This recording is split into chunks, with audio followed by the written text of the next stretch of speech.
Mesdames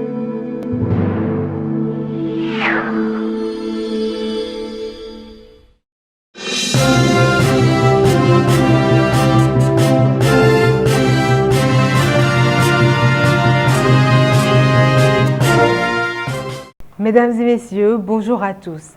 Ouvrons ce flèche par une note éducation, course de l'Université de Parakou, les activités lancées pour l'année académique 2019-2020. Lancées hier, jeudi 5 mars, des activités au titre de l'année académique 2019, l'heure était à la rentrée au niveau du Centre des œuvres universitaires et sociales de Parakou.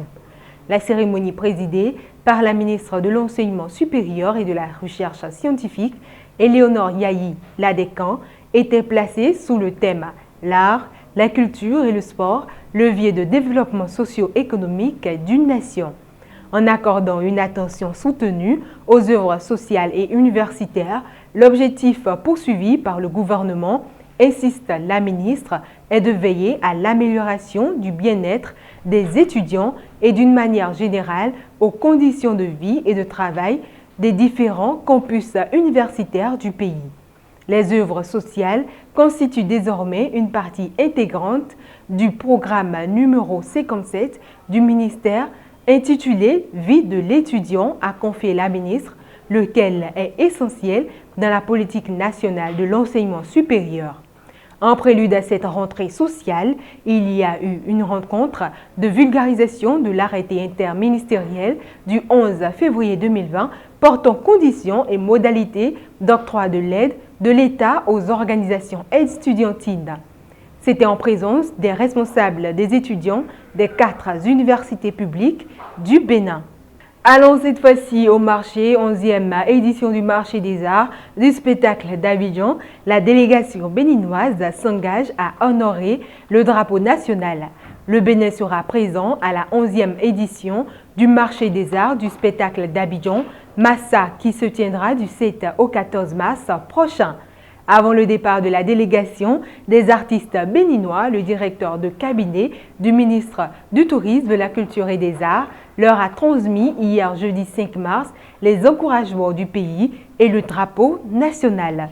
À travers plusieurs groupes artistiques, le pays sera fortement représenté à la 11e édition du marché des arts du spectacle d'Abidjan.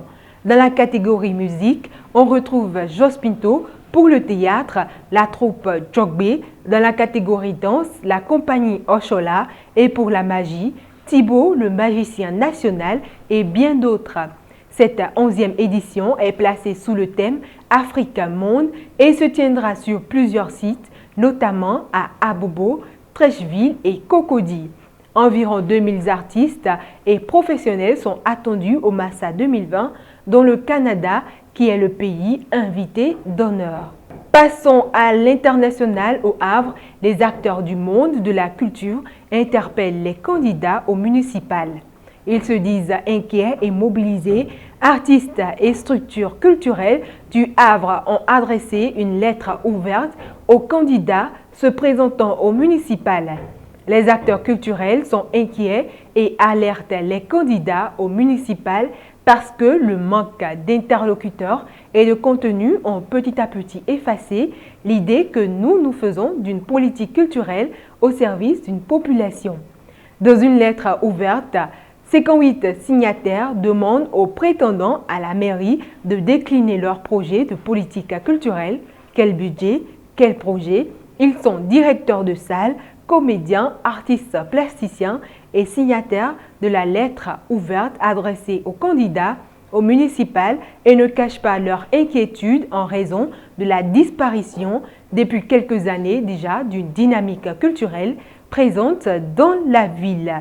Pour finir, toujours à l'international, le Covid-2019 secoue le monde culturel. À l'image du secteur industriel, le vaste monde des arts est de plus en plus secoué par l'épidémie du coronavirus qui se traduit par plusieurs chamboulements dans le calendrier des événements. Parmi les récentes nouvelles, la plus importante est sans doute du MIF TV de Cannes qui devrait avoir lieu du 30 mars au 2 avril. Ce grand marché mondial des professionnels de la télévision attendait quelques 9000 inscrits. Plus tôt jeudi, le gouvernement français a par ailleurs annoncé qu'il prolongeait jusqu'au 31 mai 2020 l'interdiction des rassemblements de plus de 5000 personnes ou plus. Cela a eu un impact pratiquement instantané sur le marathon de Paris dont la tenue a été déplacée du 5 avril au 18 octobre. Rappelons enfin que mercredi, les producteurs et les distributeurs de longs métrages James Bond, No Time to Die ont annoncé que la sortie du film était repoussée d'avril à novembre. Covid-2019 ayant eu raison du 07. C'était sur cette note que nous refermons le Flash Info de ce jour et de cette semaine. Mesdames et messieurs, portez-vous bien en compagnie de nos programmes. Quant à moi, je vous dis à la semaine prochaine.